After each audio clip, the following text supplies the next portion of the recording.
Hello, thank you for joining me in the Blaha Music Laboratory, my place for exploring old music in new ways. Today we're going to explore the second phase of the chaos box process. On the first episode, we learned about my chop up the score, mix it up in a box, and put it back in chaotic random order. And now I want to think about two questions. The first question being, why does it still sound so much like Bach, since the measures are all out of order? Or as my brother put it to me, Didn't you go to fancy music school to learn that order and form mean something, Kate? I suppose that's true. I remember hearing about a lot of rules when it comes to composing like Bach, so why does it still sound like Bach?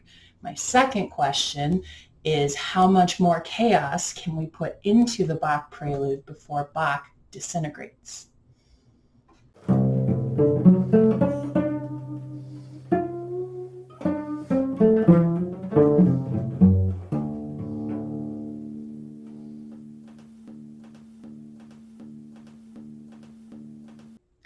Okay, we got some new things cooking in the lab today, two new scores to unveil, but while those percolate, we'll start with question number one. Why does it still sound so much like Bach?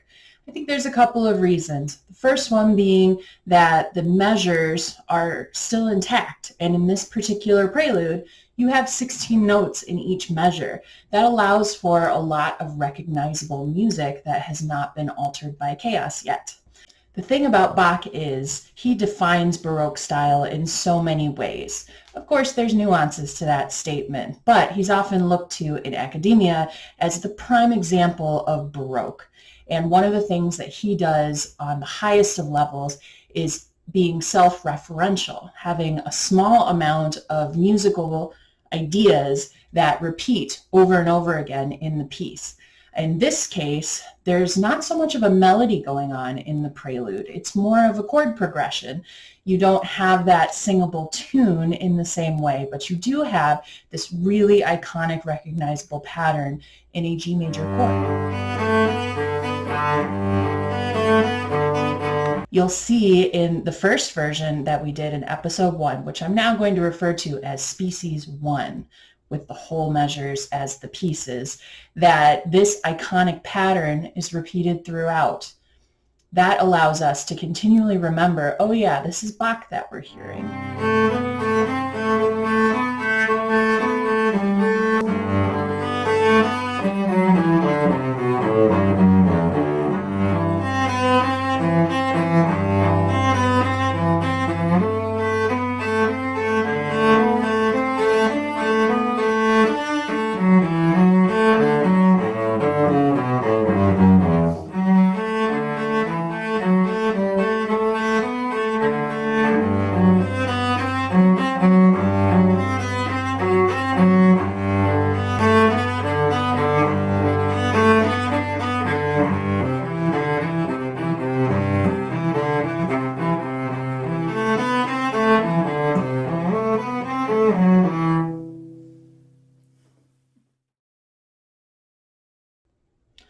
The first episode, I introduced the vocabulary word scoremontage, which is what I'm calling all of my scores that are cut up collages of the original score.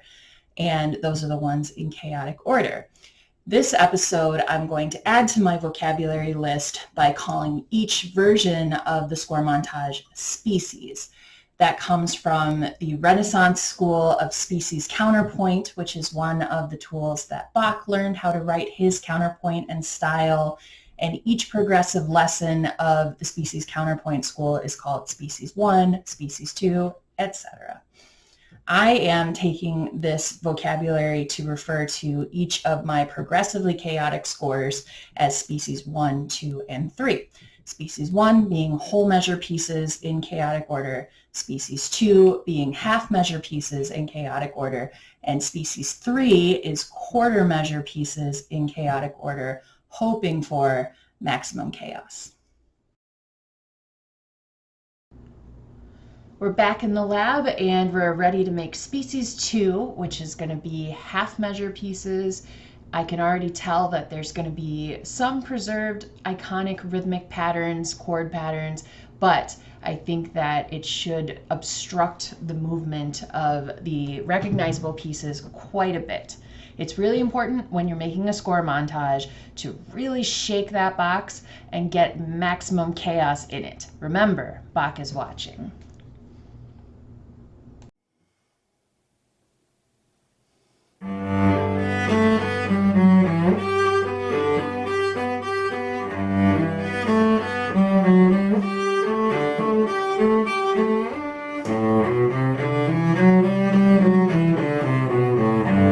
Suite number 1.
Prelude.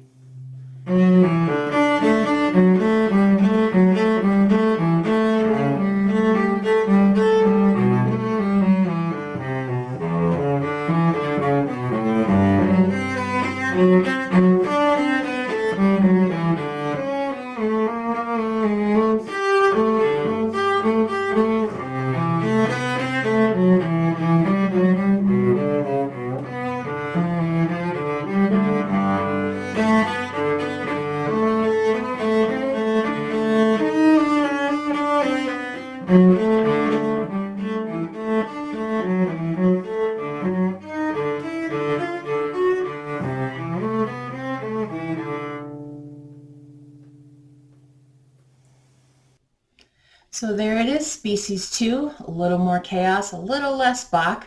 What did you think? Do you like more Bach or more chaos? Please let me know in the comments, like the video, and subscribe to my channel, the Blaha Music Laboratory.